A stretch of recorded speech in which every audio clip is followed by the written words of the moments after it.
السلام عليكم ورحمة الله طلابي على مستوى الجمهورية، وأول محاضرة فلسفة ومنطق ليك في سنة أولى.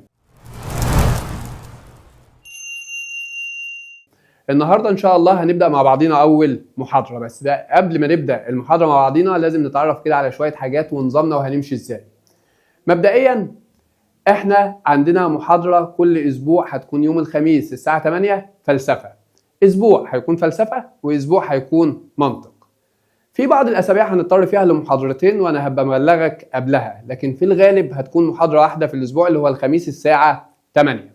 مبدئيا نظامنا ازاي؟ النهارده هتنزل أول محاضرة حضرتك هتسمعها، هيكون في امتحان موجود على المنصة، والمحاضرة اللي بعدها مش هتفتح إلا لما تمتحن الأول، يعني عشان نتأكد إن أنت امتحنت وإن أنت معانا أول بأول. يعني يا حمادة هتذاكر، يعني هتذاكر.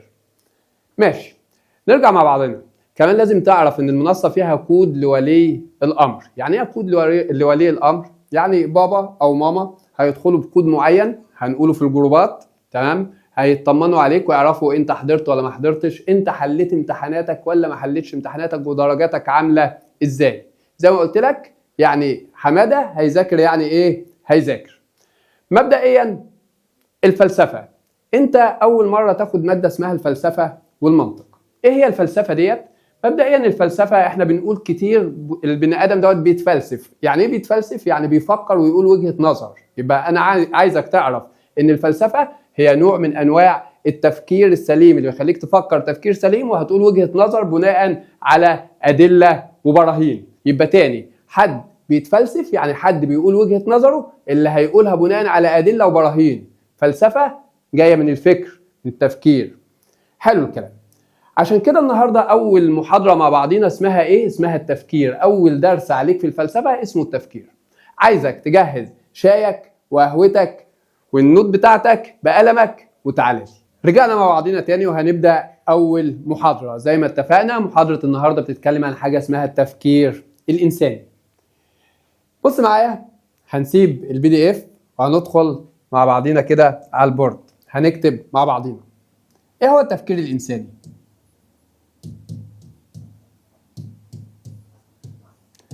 مبدئيا كده التفكير الإنساني ده عملية عقلية.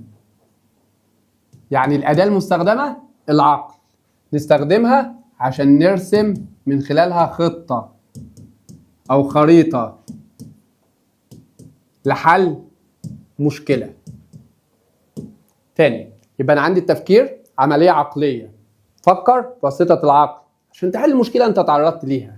موضوع وسهل. بس في كلمتين تاني عايزك تعرفهم عن التفكير. التفكير عملية فطرية. يعني ايه فطرية؟ يعني احنا مولودين بنعرف نفكر. مش قلت لك تعالى اديك درس فاهم ازاي تفكر؟ الانسان اتولد تمام عنده عقل بيفكر، كل ما يكبر شوية بيكتسب معلومات اكتر، بيفكر بطريقة احسن، وكمان مخه بيحصل له نضج. يبقى تاني، تفكير عملية ايه؟ فطرية. عملية عقلية، عملية فطرية. حاجة تالتة، التفكير عملية غير مرئية. 3 كلمات دول تختارهم مع التفكير. يعني ايه غير مرئية؟ في سلوك انت بتقدر تشوفه، في سلوك انت ما تقدرش تشوفه. يعني حضرتك انت شايفني دلوقتي وانا بشرح لك الدرس على البورد، شايفني ماسك قلم، تمام؟ ماشي. لو واحد بيجري قدامك هتشوفه. لكن لو انا بفكر في فكرة معينة، انت تعرف انا بفكر في ايه؟ اكيد مش هتعرف انا بفكر في ايه يا حماده. يبقى تاني، يبقى احنا دلوقتي شوف مع بعضينا. الانسان بيفكر بواسطة العقل. الانسان تمام عملية التفكير بالنسبة له عملية فطرية، هو مولود بيعرف يفكر، بس تفكير عملية غير مرئية. انت مش هتقدر تبص على اللي قدامك تعرف هو بيفكر في ايه. حلو الكلام؟ حلو الكلام. نرجع مع بعضينا كده للبورد نشوف ايه المكتوب. التفكير تمام الانساني ده موضوع درسنا زي ما احنا اتفقنا. هبة عظمى وهبها الله للإنسان دون سائر المخلوقات. نرجع تاني نكمل على اللي كنا بنكتبه. مبدئيا كده ربنا خلق في الكون ده إنسان وحيوان ونبات. مين الإنسان الوحيد مين الكائن الوحيد العاقل فيهم؟ الإنسان هو اللي ربنا منحه أو اداله هبة اسمها هبة العقل، هبة التفكير. الحيوان لا والنبات لا. الدليل على كده ربنا لما خلقنا في الكوكب ده، مين اللي قدر يطور من نفسه ويبني حضارة؟ هو الإنسان. لا النبات قدر يطور من نفسه ولا الحيوان قدر يطور من نفسه. الإنسان هو اللي اخترع واكتشف، وهو اللي وصل بعقله تمام لأبعد الحدود. هو اللي عمل القمر الصناعي، الطائرة، الكمبيوتر، الموبايل. لكن الحيوان لا، لكن النبات برضه لا. تمام؟ يبقى تاني لازم تعرف ان التفكير دي هبة وهبها الله للإنسان دون سائر المخلوقات. الحيوانات بتفكر بس بشكل بدائي، تفكر ازاي تلاقي الأكل، ازاي تلاقي الشرب، ازاي تنجو بحياتها، فكر تفكير بدائي. لكن الإنسان هو اللي بيفكر تفكير ازاي يغير، ازاي يطور. فالتفكير منحة أو هبة منحها الله للإنسان دون سائر المخلوقات. حلو الكلام. بتعرف تفكير عملية عقلية فطرية غير مرئية خاصة بالإنسان. نرجع مع بعضينا كده ونكمل. فالتفكير هبة عظمى وهبها الله للإنسان دون سائر المخلوقات. فالإنسان هو اللي قدر يبني حضارة، الحيوانات لا. الإنسان البدائي طور إزاي لغاية ما عمل الروبوت، الإنسان الآلي. خلاص؟ ماشي. مديني بيقول لك أهو، على فكرة لو أنت طالب بكالوريا تحضر الحصة بالطربوش ده عشان تبقى عارف. تمكن الإنسان من ابتكار وسائل جديدة للاتصال زي القمر الصناعي، زي الموبايل إلى آخره. الإنسان هو الكائن الوحيد القادر على التفكير والتغيير والتطور. نكمل. التفكير زي ما قلنا من شوية عملية عقلية، الإنسان من خلالها يقدر يرسم خطة أو خريطة أو يحل مشكلة. حلو الكلام. نشاط ذهني، نفس العملية، نشاط ذهني. ذهني بالإنجليزي يعني عقلي. خلاص؟ ماشي. كيف تتم عملية التفكير؟ عملية التفكير بتتم في 3 خطوات. دول 3 خطوات. بص معايا. مبدئيا كده التفكير، نرجع للبورد واحدة واحدة كده مع بعضينا. ده الإنسان، ونمشيها ده إنسان مع بعضينا. إزاي بيفكر؟ أول حاجة يتعرض لمثير. تاني حاجة استقبال المثير. عارفك مش فاهم حاجة. تالت حاجة يبدأ العقل يحل المشكلة. يعني ايه يا مستر الكلام اللي انت بتقوله ده؟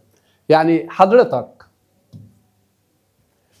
جيت السنتر لقيتني مجهز لك امتحان.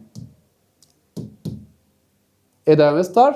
ده امتحان يا حماده هتحله حضرتك. فانت هنا حضرتك اتعرضت للمثير. الامتحان بالنسبه لك ده اسمه مثير. حضرتك هتشوف الامتحان بايه؟ بعينك. هتبدا تقرا الاسئله، تستقبل المثير عن طريق الحواس، اللي هي لو كان امتحان زي ما قلنا هيبقى العين. فالمعلومات عن المثير دخلت لعقلك بواسطه الحواس. حضرتك ممكن السؤال ده يكون شفهي فانا هسالك، فهنا دخل عن طريق الاذن. حواس عامه ايا كان المثير، بصري، سمعي الى اخره. يبقى انت بتتعرض لمثير. تاني حاجه انت استقبلت المثير. زي انا هقول لك دلوقتي انت اسمك ايه؟ انت تعرضت للمثير، استقبلت المثير ده عن طريق الاذن، انت سامعني. فيبدا تعمل معلومه تدخل للعقل تفكر فيها فتوصل لاجابه، تقول اسمي حماده. يبقى هنا العقل يحل المشكله. تمام؟ تاني انت دخلت الامتحان، استقبلته، ابتديت تقرا الاسئله، تمام، دخلت للعقل. يبقى استقبال بطريق الحواس، يبدا عقلك يوصل للحل المظبوط للسؤال. يبقى دلوقتي دي الطرق والخطوات اللي انت بتستخدمها عشان تفكر يا حماده. تاني دي خطوات. ماشي. نرجع مع بعضينا. يتعرض الفرد لمثير او موقف زي انت تعرضت للامتحان. يتم استقبال تمام المثير من خلال الحواس، وادي الحواس كلها اللي كانت عندك في رابعه ابتدائي حضرتك. ثم يبدا المخ البشري في ممارسه بعض الانشطه، حاجات بتحصل جوه عشان تطلع حضرتك بالاجابه المظبوطه. حلو الكلام؟ حلو الكلام. بص كده المخ البشري بيحصل فيه تفسير لهذه المثيرات، تبدا تفهم الاسئله، البحث عن اسباب حدوث هذه الظواهر، ثم تصل للحل المشكلات، توصل لحل السؤال. حلو الكلام؟ حلو الكلام. مخك البشري هيبدا يفسر الاسئله، تمام، تلاقي لها اجابات، تبدا تحط الاجابات وتوصل لحلول لمشكلتك. حلو الكلام. ادي لك مثال. ماشي في الشارع عربيه مسرعه، ده مثير انت بتتعرض ليه، شفته بعينيك استقبال، فابتدى مخك يفكر ان انت لازم تيجي يمين او شمال عشان تتجنب الحادث. ده حل للمشكله. دي بكالوريا. ندخل لحاجه جديده. بص معايا، عايزك وانت بتذاكر، نظام المذاكره بتاع الاعداديه يختلف عن الثانويه. حضرتك مش مهم ان انت تكون حافظ زي ما انت كنت مثلا في الاعداديه. في الاعدادي بقول لك تعالى سمع لي ورقه وقلم، لكن حضرتك انا عايزك تمام امتى الانسان بيفكر، ايه المواقف اللي بتصير تفكير الانسان، تحفظ ان المواقف اللي بتصير تفكير الانسان تنظيم التفكير، تذكر الماضي، تخطيط للمستقبل، حل المشكلات. كل واحده ليها شرح تفهمه. مش هاجي اقول لك اذكر لي المواقف التي تثير التفكير الانساني مع الشرح فحضرتك تكتبهم. لا، نظام الاسئله هدربك عليه بعد شويه، وعايزك تتعلم ازاي تحل اسئله بالنظام الجديد. هفيدك في الفلسفه وبقيه المواد. عايزك تركز معايا بتتعامل مع السؤال ازاي. بص معايا، معنى العنوان دوت امثله تطبيقيه للمواقف التي تثير التفكير الانساني، يعني امتى الانسان بيفكر. حضرتك امتى بتفكر؟ لما بتيجي تنظم فكرك، تمام؟ واقول لك يعني ايه تنظم فكرك. لما تيجي تتذكر حاجه حصلت في الماضي، ده بيتطلب عقل. نقول جاله زهايمر، مخه باظ مش بيفتكر اللي فات، تمام؟ يبقى ده متطلب عقل. لما تيجي تخطط لمستقبلك، مش كل الناس بتخطط لمستقبلها زي بعضيها، تمام؟ في اختلاف في التفكير طبعا. لما تيجي تحل مشكله. تاني، امتى الانسان بيفكر؟ لما ينظم تفكيره، لما يتذكر الماضي، لما يخطط لمستقبله، لما يحل مشكلاته. دي تمام المراحل اللي بيفكر فيها الانسان. نرجع للبورد، تمام، ونشرحه مع بعضينا واحده واحده كده. بعد كده نروح للبي دي اف. يبقى العنوان الرئيسي امتى الانسان بيفكر. الكتاب مديني 4 حالات. اول حاجه تمام تذكر الماضي. تاني حاجه تخطيط للمستقبل.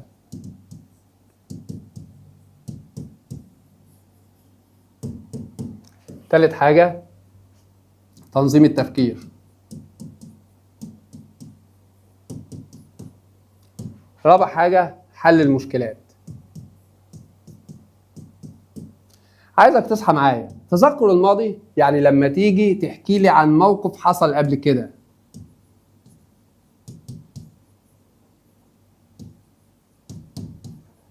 بص كده، احكي لي سنة تالتة اعدادي كان شكلها ايه معاك، عملت ايه، كنت بتذاكر ازاي.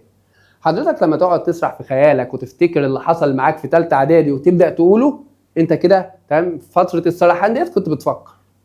يبقى التفكير ممكن في تذكر الماضي، تمام؟ تقعد كده تقول لي يا سلام على البيت اللي كان قاعد فيه جدي قبل كده، وتقعد تحكي لي عن قصص حصلت معاك فيه. ده اسمه تذكر الماضي. تذكر الماضي حاجات حصلت قبل كده. ماشي. تخطيط للمستقبل، ترسم خريطة لنفسك. ترسم خريطة لنفسك، تمام؟ هتكمل في المستقبل. يعني ايه؟ بص، دي بتتكلم عن حاجة هتحصل في المستقبل. انت لسه داخل اولى ثانوي ومحتار دلوقتي، بتختار بين بكالوريا وثانوي عام، بس اكيد اخترت. حلو. لما تقعد تقول لي انا دخلت يا مستر ثانوي عام بالنظام القديم عشان هدخل الشعبة العلمية، علشان انا عايز ادخل كلية طب عشان اكون دكتور مشهور. حضرتك انت دلوقتي دكتور مشهور ولا ده هيحصل بعد 5 6 7 سنين ان شاء الله؟ لا، بعد 10 سنين بالظبط. 7 كلية طب و3 ثانوية، بعد 10 سنين. يبقى حضرتك بترسم اللي انت عايز تعمله بعد 10 سنين. ده اسمه تخطيط للمستقبل. العيلة ناوية تطلع مصيف في شهر 9 اللي جاي، واحنا بنشوف هناخد ايه معانا ومش هناخد ايه معانا. ده اسمه تخطيط للمستقبل. حلو الكلام؟ حاجة هتحصل بكرة. حاجة هتحصل امتى؟ بكرة. بترسم تمام خطة لحاجة لسه هتحصل. تنظيم التفكير، وعايزك تاخد بالك بقى من دي عشان فيها شبه من دي عشان ما تلخبطش. دي حضرتك خاصة بالآن دلوقتي. اجي اقول لك ايه، اكتب لي موضوع تعبير عن البيئة، فانت تقعد مع نفسك كده تنظم افكارك. هتكتب ايه؟ يلا يا حبيبي احنا رايحين عند بيت جده دلوقتي، فانت تقعد بقى تمام تشوف هتاخد معاك ايه ومش هتاخد معاك ايه الكتب اللي انت عايز تذاكر فيها، ايه الالعاب اللي انت عايز تلعب بيها، ايا كان انت هتاخد معاك ايه.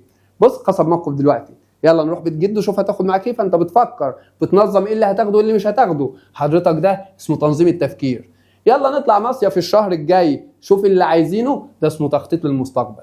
يبقى ده بتاع بكره، ده بتاع الان دلوقتي، ده بتاع امبارح. خلاص؟ فانا عايزك تفهم كده على فكره، وعايزك تحط الدلالات دي في دماغك. انت مش مطلوب منك حضرتك تسمع، وهديك الاسئله تمام بتيجي ازاي. يبقى تاني، احكي لي حاجه حصلت، تذكر ماضي. حاجه هتحصل بكره انت بتخطط لها، مستقبل. بتنظم لحاجه دلوقتي. يعني انا قاعد دلوقتي مثلا انا اخدت درسين النهارده، بقول هذاكرهم ازاي على مدار اليوم. هذاكر الاول عربي وبعد كده الفلسفه اللي انا اخدتها. يبقى انا منظم يومي دلوقتي. خلاص؟ يبقى دي اسمها تنظيم التفكير. حل المشكلات يعني انت تعرضت لمعضله، ومعضله بالانجليزي يعني مشكله. تمام؟ يعني حضرتك مثلا نيجي نتكلم عن الازدحام، وازاي الحكومه المصريه قدرت تفكر وتخلصنا من المشكله ديت. يبقى حضرتك في مشكله احنا تعرضنا ليها فاحنا بنحلها. حل مشكلات. ازدحام، تلوث، الموبايل بتاعك باظ فانت قدرت تصلحه. فاهم انت ازاي؟ في مشكله انت تعرضت ليها بتحلها. يبقى تاني عايزك تحفظ العنوان الرئيسي. امتى الانسان بيفكر؟ ترد عليا وتقول لي في 4 مواقف. تذكر الماضي، تخطيط للمستقبل، تمام؟ عندنا تنظيم الفكر، حل المشكلات. تبقى عارف العنوان الرئيسي والجزيئات اللي تحتيه. لكن حضرتك ده مش مطلوب ان انت تحفظه، مطلوب ان انت تفهمه، تحفظ اللي انت فهمته.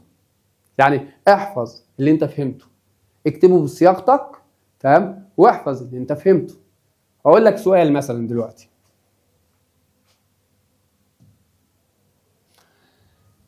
قامت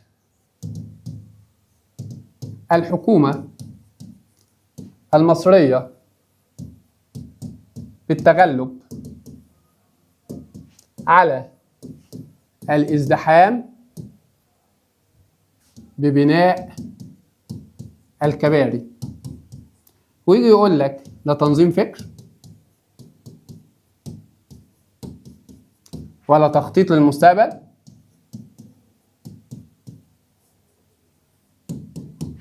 ولا تذكر الماضي ولا حل المشكلات. لازم تقرا السؤال كويس. حضرتك تاني، عشان تحل سؤال بالنظام الجديد لازم يكون عندك مهارة لغوية، تعرف تقرا السؤال وتترجمه من العربي للعربي عشان مخك يستوعبه. تاني حاجة تكون ذكي عشان تربط السؤال باللي انت درسته. فاهم انت ازاي؟ تالت حاجة تكون مذاكر درس الفلسفة كويس او درس اي مادة انت بتحل عليها. يبقى مش لازم تكون مذاكر بس، لازم تكون مذاكر، عندك حصيلة لغوية عالية، تمام؟ ذكي. ديت ما نعرفش هنعمل فيها ايه بس لازم يكون موجود ان شاء الله. يبقى قامت الحكومة المصرية بالتغلب على الازدحام. يبقى الازدحام ده اتغلبنا عليه، ده كان في مشكلة عندنا فاحنا قدرنا نحلها لما بنينا كباري. يبقى حضرتك ده اسمه حل المشكلات. حلو الكلام؟ حلو الكلام. اجي مثلا اكلمك في الطالب اللي ابتدى تمام مثلا ينظم يومه ومذاكرته بس علشان يدخل كلية الطب. الطالب اللي في أولى ثانوي، يبقى حضرتك هنا تقول لي ده بيخطط لمستقبله. فاهم انت ازاي؟ انا مش بديك سؤال عشان اختبرك، انا بديك سؤال عشان افهمك طريقة السؤال ماشية ازاي. حضرتك انت مش حافظ، انت فهمت فحضرتك حليت. يعني حضرتك لما تفهم كويس هتلاقي نفسك بتحل كويس. لكن لو حفظت 3 كتب وانت مش فاهم مش هتحل. عشان كده بقول لك يا حمادة افهم معايا الدرس تلاقي نفسك بتحل كويس. الفهم هو الاساس يا حمادة. نرجع مع بعضينا تاني للبي دي اف. بص معايا، امتى الانسان بيفكر؟ عايزك قلمك اللطيف كده وتكتب تنظيم التفكير دي مقصود بيها دلوقتي. بنظم حاجة انا متعرض لها دلوقتي. خلاص؟ ماشي. التذكر الماضي ده حاجة حصلت امبارح، حصلت خلصت. تمام؟ تمام. عندنا التخطيط للمستقبل ده حاجة هنعملها بكرة. حل المشكلات دي في معضلة. مشكلة بالانجليزي يعني معضلة بنحلها. تمام؟ في مشكلة عايزين نتجاوزها بالتفكير. خلاص؟ ماشي. طب لما اجي اديك سؤال، تعالى نفتكس مع بعضنا سؤال كده. عندما دخلت امتحان الرياضيات تمام وجدت مسألة حسابية تمام عشان تحلها تمام، او المسألة ديت كنت دارسها العام السابق، فانت افتكرت القانون اللي انت كنت واخده العام السابق، فحضرتك هنا تمام بيقول لك ان انت عشان تحل افتكرت قانون كنت واخده العام السابق، فتقول لي دي تذكر ماضي. حلو الكلام؟ لما اقول لك نظمت افكارك عشان تحل المسألة، تنظيم افكار، عرفت هتبدأ انهي خطوة وتنتهي بانهي خطوة. فاهم؟ يبقى حضرتك لازم تقرا كويس، ده بقول لك الحصيلة اللغوية، لازم تقرا السؤال كويس. السؤال ده ممكن يقول لك تذكرت قانون كنت دارسه قبل كده، او تذكرت قانون فكتبته فحليت المسألة، تذكر ماضي. حضرتك بدأت الخطوات صح بتسلسل مظبوط في المسألة الرياضية بنفس صيغة السؤال كده، فبقيت تنظيم فكر. تركز وانت بتقرا السؤال عشان كلمة هتفرق معاك. حلو الكلام. نرجع مع بعضينا كده. يبقى انا تاني عندي الامثله او المواقف اللي بتخليك تفكر، تنظيم التفكير، تذكر الماضي، تخطيط للمستقبل، حل المشكلات. وعرفنا كل نقطه تتكلم عن ايه، فهمتها. مش طالب منك ان انت تحفظ، طالب منك ان انت ممكن تحفظ امثله تمام، طالب منك ان انت تحفظ اللي انت فهمته، طالب منك ان انت تحفظ العناوين الرئيسيه للنقاط اللي تحتيها، بس طالب منك ان انت تفهم ده. خلاص؟ ندخل على جزء جديد. عنوان. اول ما نلاقي عنوان يبقى حضرتك مطلوب منك تحفظ العنوان. اهميه التفكير الانساني. ايه هي اهميه التفكير الانساني؟ تقول لي منفعه للفرد، منفعه للمجتمع، صحه نفسيه، تحليل وتقويم. يبقى العنوان الاساسي هيتحفظ، العناصر الرئيسيه هتتحفظ. خلاص؟ ده ليه؟ عشان الاسئله المقالي. حضرتك الامتحان هيبقى 70% اختيار من متعدد تمام، 20% مقالي. يعني امتحان الفلسفه مثلا لو 10 نقاط هتلاقي 8 اختيار من متعدد و2 مقالي. الاثنين مقالي برضو مبنيين على الفهم، وهنتعود وهنتدرب مع بعضينا. كل حصه هنحل فيها تمام. حضرتك زي ما قلت لك كل حصه هيكون لها اختبار ورا الحصه وفيها امتحان تمام وفيها واجب تمام. انا هحدد لك الواجب قبل ما اسيبك دلوقتي. نبدا. منفعه عمليه للفرد، تكتب جنبيها كده تنافس، هتساعدك الكلمه دي.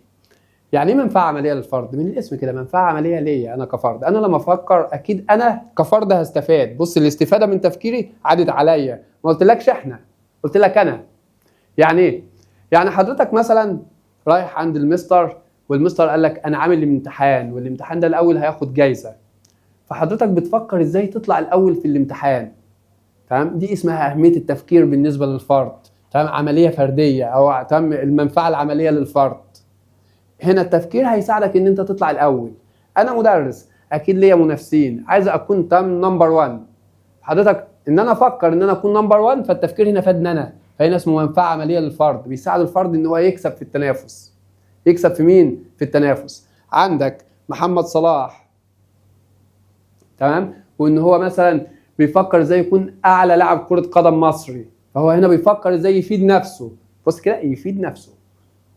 منفعة عملية للفرد، فادنا انا تفكيري تمام، ساعدنا انا ان انا اطلع واكون نمبر 1 رقم 1. انت لما تفكر ويقول لك كده تمام في العبارة التفكير فادك، رجع عليك انت بالنفع، يبقى حضرتك هنا اسمها منفعة عملية لمين؟ للفرد.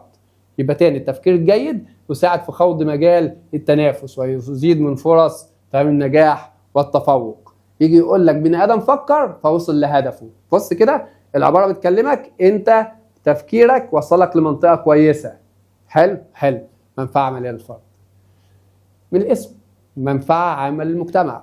لو انا بفكر صح وانت بتفكر صح، ابو طربوش ابيض اللي هناك بيفكر صح، حلو الكلام، حلو الكلام، المجتمع كله هيكون بيفكر صح، هنحل مشاكلنا.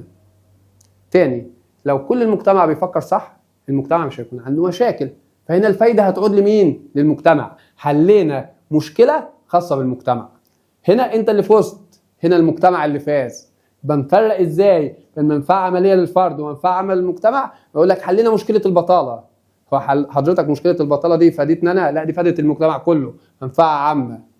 انا طلعت الاول في الامتحان، لا ده انا اللي استفدت، اسمها منفعه عمليه للفرد. تمام.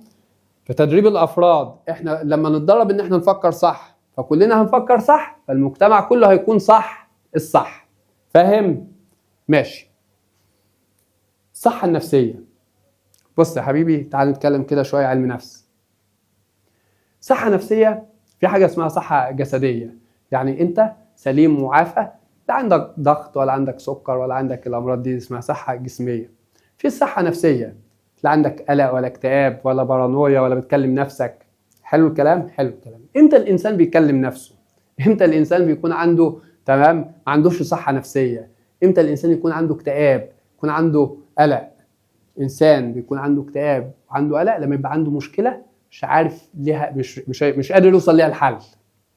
طب لو انا بفكر واحل مشاكلي بناء عليه ما عنديش مشاكل، مش هيبقى عندي اكتئاب ولا عندي قلق ولا عندي الامراض النفسيه. فبيقول لك شفت ان انت لو بتفكر كويس هتعاني او مش هتعاني من الامراض النفسيه، هيبقى عندك صحه نفسيه.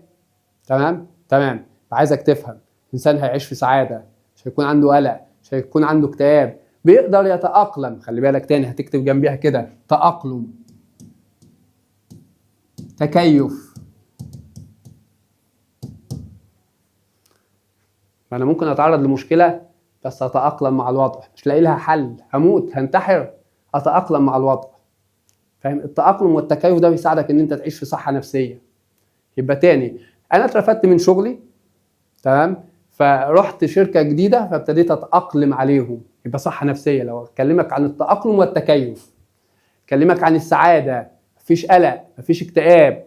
فاهم؟ اكلمك ان انت قدرت تحل تمام مشكلتك الخاصه فتنجح في التنافس، منفعه فرديه. قدرنا نحل مشاكلنا في المجتمع زي البطاله، زي اسمها منفعه عامه للمجتمع. تاقلم، تمام، زي ما قلنا سعاده، مفيش قلق، مفيش اكتئاب، صحه نفسيه. في حاجه تاني اسمها القدره على التحليل والتقويم والنقد. محدش بيضحك عليا، بص معايا. نرجع تاني للبورد بعد شويه. بص معايا كده، افتكر كم مره دخلت الفيسبوك لقيت خبر خاص بالبكالوريا وخاص بالثانويه، والبكالوريا ديت مناهجها صعبه والبكالوريا ديت مناهجها سهله، وانت ايه اللي هيعملوه فينا؟ تصدق الخبر وتشير، تصدق الخبر وتشير.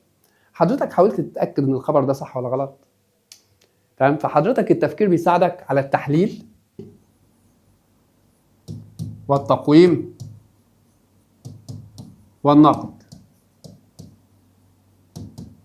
يعني ايه الكلام ده؟ يعني مش هتصدق اي معلومه الا بدليل وبرهان، مش عدم التاثر براء الاخرين.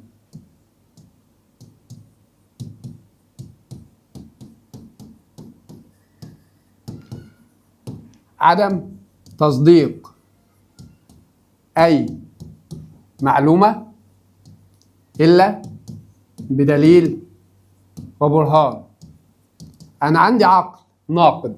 يعني ايه عقل ناقد؟ يعني مش بيصدق اي حد الا بدليل وبرهان. يعني زي ما قلت لك كده من شويه، احنا بندخل على الفيسبوك نلاقي ناس مشيره منشورات واحنا وراهم بنشير، لا نعرف الكلام ده صح ولا نعرف الكلام ده غلط. ده اسمه كده عدم تحليل وتقويم ونقد. تحليل والتقويم والنقد يعني مش هصدق اي معلومه، مش هنشر اي خبر، مش هيدخل مخي اي معلومه الا لما اتاكد ان المعلومه دي صح. نرجع تاني مع بعضينا ونشوف. يبقى انا عندي دلوقتي اهميه التفكير الانساني 4. منفعه للفرد، منفعه عمليه للفرد. الفرد هنا هو اللي هيستفاد. زي ما قلت لك انا داخل التنافس عشان اكون احسن مستر، فهنا التفكير فادني انا شخصيا. انت داخل الامتحان عايز تطلع الاول، التفكير هنا فادك انت شخصيا، اسمها منفعه للفرد. في منفعه للمجتمع، زي مثلا تعال نفكر ازاي نحل مشكله البطاله، يبقى حضرتك الفايده مش ليك ولا ليا، بشكل مباشر للمجتمع كله. صحه نفسيه، قلت لك ان احنا لما نفكر صح هنحل مشاكلنا، هنعيش في سعاده، مش هيبقى فيه تمام قلق اكتئاب، كمان هيكون في تاقلم تكيف مع الوضع. عندنا بعد كده التحليل والتقويم، مش هنصدق اي معلومه الا بدليل وبرهان، مش هنقبل اي معلومه من اي شخص غير لما نتاكد ان هي حقيقيه. بعد كده ندخل على شويه اسئله، نشوف الكلام اللي احنا تمام اخدناه نطبقه مع بعضينا. اول حاجه بيقول لك النجار عند تصنيعه للاساس الخشبي لا يقوم بنشر القطع الخشبيه وتركيبها بطريقه عشوائيه، وانما يعمل وفقا لتصميم معين يريد تنفيذه. تمام النجار لما يقعد يخطط تمام يقطع الخشب كده عشان يعمل دولاب، هو كده بيخطط للمستقبل ولا بينظم فكره ولا بيحل مشكله ولا بيسترجع الخبرات؟ لا، هو كده بينظم افكاره، لان هو بيقطع الخشب بشكل معين عشان يعمله بشكل منظم يطلع دولاب، بشكل منظم يطلع مكتب. يبقى ده اسمه تنظيم التفكير. يبقى انا عايزك تتعلم طريقه الاسئله بالنظام الجديد، انسى ثالثه اعدادي وانسى الحفظ اللي انت كنت بتحفظه. هنا المعلومه معاك لازم تكون فاهمها كويس عشان تعرف تحل. السؤال رقم 2 يقول كونفوشيوس، على فكره حضرتك هتتعرض لاسامي انت ما اخدتهاش، انت هتشوف اللي بيقوله ده مطابق لايه من اللي انت درسته. ليست العظمه في ان لا تسقط ابدا، لكن العظمه في ان تنهض كلما سقطت. يعني العظمه ان انت كل ما تتعرض لمشكله تقدر تحلها. يبقى احنا هنا قدرنا نجاوب السؤال لما فهمناه بالعربي. يبقى هنا ده اسمه ايه؟ تمام التصدي للمشكلات. انا قدرت اتصدى للمشكله.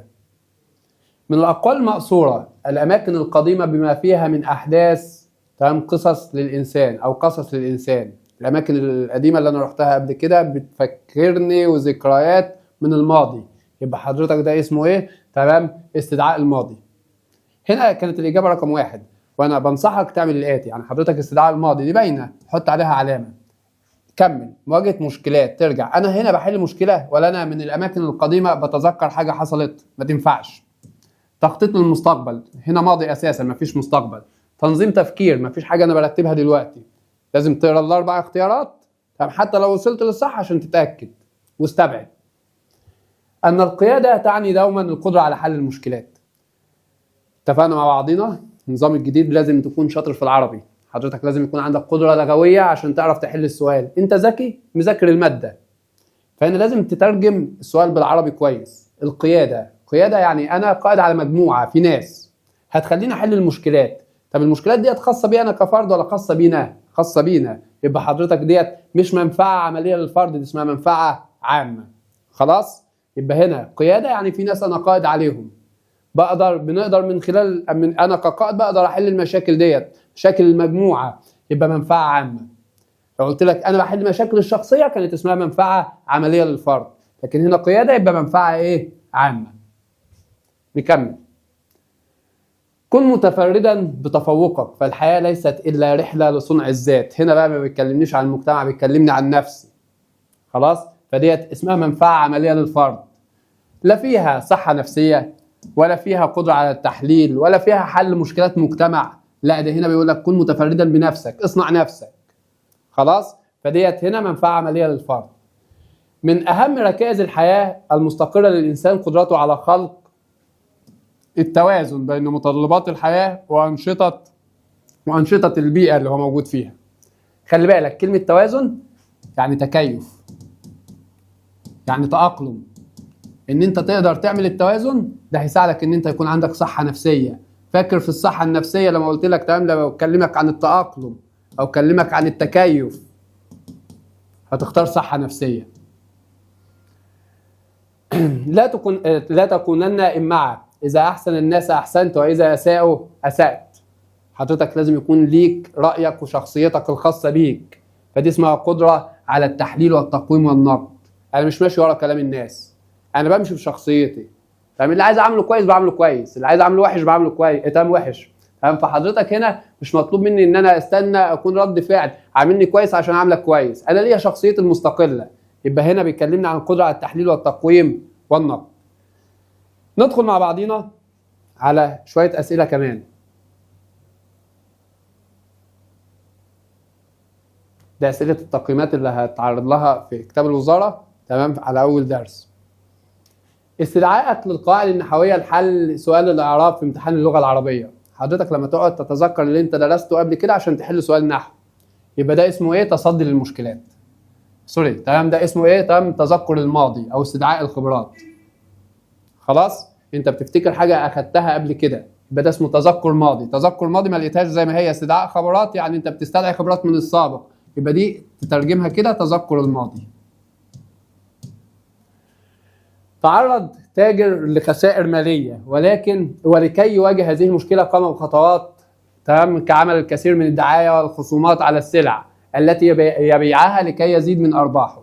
الراجل ده تعرض للخساره، يعني تعرض للمشكله فقدر يحلها، يبقى ده حضرتك اسمه التصدي لمين؟ للمشكلات. على فكره دي اسئله الامتحان بتيجي زي كده، زي ما قلت لك من شويه، مش مطالب ان انت تحفظ بالنص، انت مطالب ان انت تفهم، وانت فاهم هتعرف تحل. تمكنك من مواكبة التطور الخاص بأجهزة الاتصال الحديثة. تمكنك من مواكبة التطور يعني تأقلم وتكيف، والتأقلم والتكيف ده صحة نفسية. أبلغك زميلك بأنه سجل للحصول على دورة في البرمجة تمهيدا لالتحاقه بكلية الذكاء الاصطناعي. زميلك دوت تمام عايز ياخد دورة عشان عايز بعد كده يدخل كلية الذكاء الاصطناعي. يبقى هو هنا بينظم تفكيره في الوقت الحالي ولا تخطيط للمستقبل؟ تخطيط للمستقبل. هو لسه ما دخلش، هو خد الدورة ديت عشان يدخل في المستقبل الكلية ديت. من الأقوال المأثورة: الشك الذي حطم إيمان الأمس مهد الطريق إلى إيمان الغد. الغد اتفقنا واحنا بنشرح مع بعضينا تخطيط لمين؟ للمستقبل. لسه حلين السؤال ده من شوية. كن متفردا بتفوقك. تمام، يعني حضرتك اصنع نفسك، وهنا بيتكلم عن المنفعة العامة للفرد. استطاعت الحكومة المصرية من خلال مبادرة 100 مليون صحة القضاء على فيروس سي. حضرتك فيروس سي ده كان مشكلة عندنا، احنا قدرنا نقضي عليه بالتصدي للمشكلات. هندخل بعد كده، بص هتلاقي في المذكرة، احفظ معايا أسئلة كتاب الامتحان. حضرتك تمام كانوا نقطة، كانوا 10، كانوا 20، ده الواجب بتاعك هتحلهم تمام في مذكرتك تمام، وانا هبعت لك الإجابة بتاعتهم تمام PDF كده، إجابة ال20 سؤال على جروب الواتساب. خلاص، واللي مش هتعرفه هنفعل مع بعضنا في الجروب إن شاء الله. ندخل بعد كده الموضوع تاني اسمه أساليب التفكير الإنساني. يعني ايه أساليب التفكير الإنساني؟ لكل إنسان طريقة بيفكر بيها، مش كلنا بنفكر زي بعض، البني آدمين كلهم مش زي بعض في التفكير.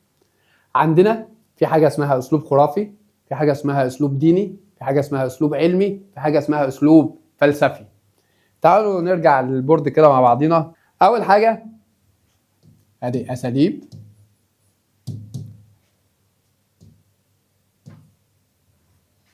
التفكير الإنساني: الخرافي، الديني، الفلسفي، العلمي. زي ما اتفقنا لازم نحفظ العنوان كويس بالأربع تمام فروع اللي تحتيه. يعني ايه اسلوب خرافي؟ يعني الانسان بيرد الظاهره لاساليب غير واقعيه، غير موجوده، ساذجه، تمام، بدائيه.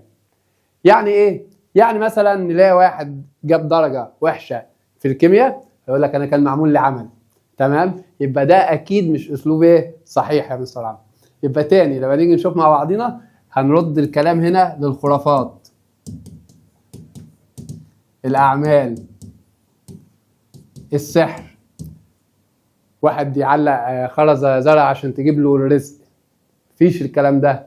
تمام، واحد يعلق فردة كوتش كده تمام صغيرة على عربية عشان تجيب له الرزق، مفيش الكلام ده. حظاظة، مفيش الكلام ده. التشاؤم، التفاؤل، كل دي اسمها اساليب ايه؟ خرافية. واحد يدخل، هديك مثال، حضرتك وانت في ثالثة اعدادي كده دخلت اول يوم لابس زي معين، قميص معين، بنطلون معين، حليت، تيجي تاني يوم عايز تلبس نفس اللبس. يا ابني اللبس ده تمام هنحطه في الغساله، لا هتلبسه هو هلبسه هو انا بتفائل بيه. لو ما حلتش انت هترميه، مش هتروح بيه تاني. يبقى حضرتك هنا لما نيجي نشوف اسمه اسلوب خرافي. تمام، في تشاؤم، تفاؤل، سحر، خرافات. ماشي. الاسلوب الديني اللي هو بنرد فيه الحاجه لقدره الله. جبت ليه درجه وحشه في الكيمياء؟ ربنا عايز كده. الكورونا مثلا ايه اسبابها؟ قدره ربنا، ربنا عايزنا نرجع له تاني. تمام، فهنا ده اسمه اسلوب ايماني. اسمه اسلوب ايه؟ ايماني، ديني، عقائدي، والاسماء دي بتفرق عشان ممكن تيجي في الاختيارات. الاسلوب الفلسفي، الفيلسوف بيعتمد على حاجه اسمها التامل العقلي. الفيلسوف زي ما اتفقنا تمام بيفكر ويقول وجهة نظر، فالفلسفة وجهة نظر ماشي، بس الفلسفة لازم تعرف ان هي بترد الظاهرة للأسباب البعيدة.